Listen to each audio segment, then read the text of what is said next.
मित्रो नमस्कार, मी मनोज लोहिया, पोलीस आयुक्त छत्रपती संभाजीनगर।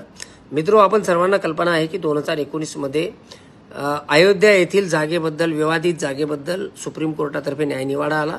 सर्वांनी सुप्रीम कोर्टाच्या प्रती आपला आदर दाखवत तो न्यायनिवाडा मान्य केला आणि त्या न्यायनिवाड्याप्रमाणे त्या ठिकाणी प्रभू श्री रामचंद्रांचे मंदिर, भव्य मंदिर त्या ठिकाणी उभारण्याचे काम चालू झाले। मंदिर जवळजवळ पूर्ण झालं। मंदिर गाभाऱ्याचं काम संपूर्ण झालेलं असून या ठिकाणी मूर्तीची प्राणप्रतिष्ठा करण्यासाठी 22 जानेवारीचा मुहूर्त साधलेला आहे।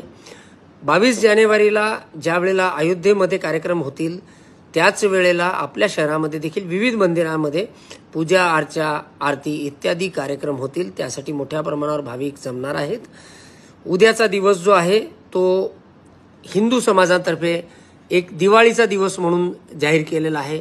त्यामुळे प्रत्येक घरामध्ये दिवे लागणे आणि दिवाळीसारखं सेलिब्रेशन जे आहे ते आपल्या शहरात देखील घडणार आहे।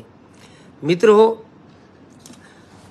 आपण आपल्या शहराला एक ऐतिहासिक परंपरा आहे आणि आपल्या शहरामध्ये हिंदू मुस्लिम ऐक्याचे सर्वात जास्त चांगले उदाहरण आपल्या शहरामध्ये नेहमीच मिळत आलेले आहे।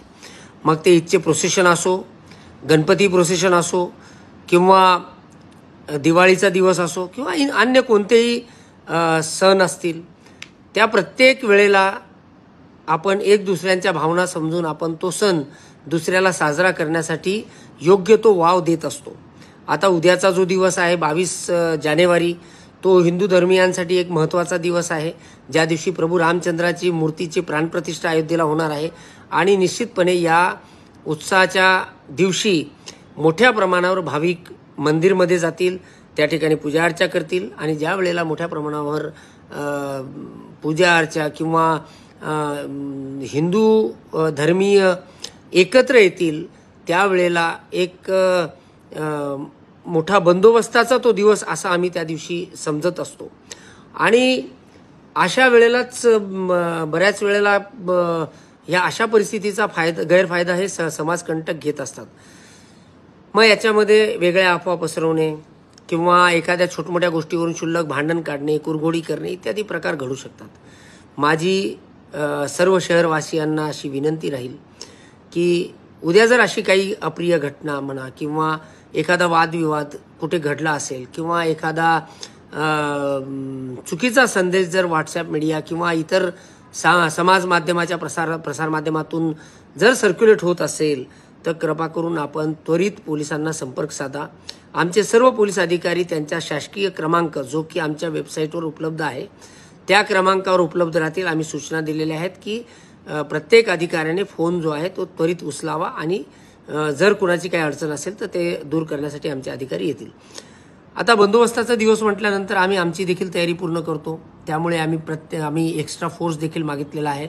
आपल्याला SRPFची एक कंपनी मिळालेली आहे, RAFची एक कंपनी मिळालेली आहे, होमगार्ड आणि अतिरिक्त बंदोबस्त आपल्याला मिळालेला आहे। त्याच्यामुळे प्रत्येक पोलीस स्टेशनच्या हद्दीमध्ये एक महत्त्वाचे जे पॉईंट्स असतात त्या पॉईंट्सला आम्ही स्ट्रॉंग पॉईंट्स म्हणून कर्मचारी लावलेले आहेत। त्याचप्रमाणे आम्ही पॅट्रोलिंग प्रत्येक पोलीस स्टेशनमध्ये उद्याच्या दिवसासाठी वाढवलेली आहे। त्याचं कारण एवढंच आहे की जर कुठे काही वाद झाला किंवा एखादी काही अप्रिय घटना घडली तर त्या ठिकाणी त्वरित पोलीस पोहोचणं महत्त्वाचं आहे। माझी सर्व शहरवासियांना एक विनंती एवढीच राहील की जर अशा प्रकारचं काही निदर्शनास आलं तर कृपा करून ते स्वतः आपण हाताळण्यापेक्षा आपण त्वरित 112 या नंबरवर फोन करून याबाबतची माहिती द्यावी किंवा अधिकाऱ्यांना याबाबतची माहिती द्यावी।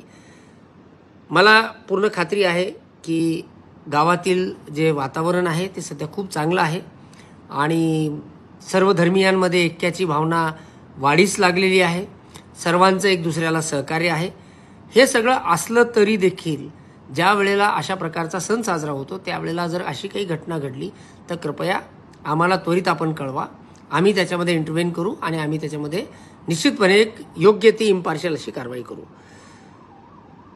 हे करत असताना आज रोजी मी शहरातील प्रमुख सर्व जाती धर्मातील विविध संघटनांचे पदाधिकारी यांची एक बैठक देखील घेतली।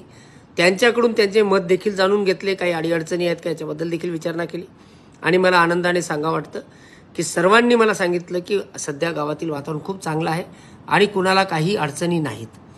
तरी देखील आम्ही संपर्कात आहोतच, आम्ही आपल्या संपर्कात सतत असू।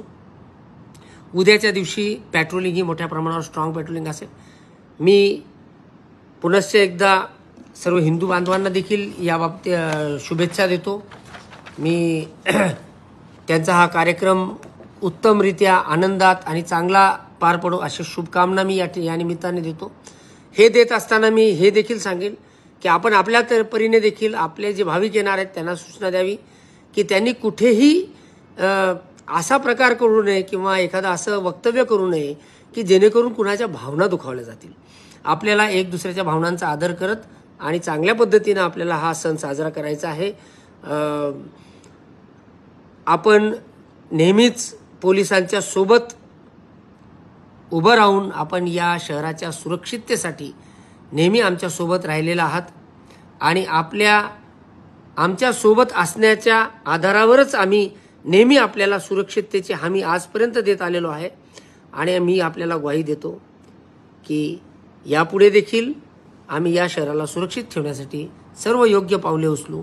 आपली सुरक्षितता हीच आमची प्राथमिकता राहील अशी मी या निमित्ताने आपल्याला ग्वाही देतो. उद्याच्यासाठी आम्ही तत्पर आहोतच. आपली साथ असेल तर निश्चितपणे आनंदाच्या आणि प्रेमाच्या वातावरणात उद्याचे देखील आपलं सेलिब्रेशन जे आहे ते उत्तमरित्या पार पडेल याची मला पूर्ण खात्री आहे. धन्यवाद. जय हिंद. जय महाराष्ट्र.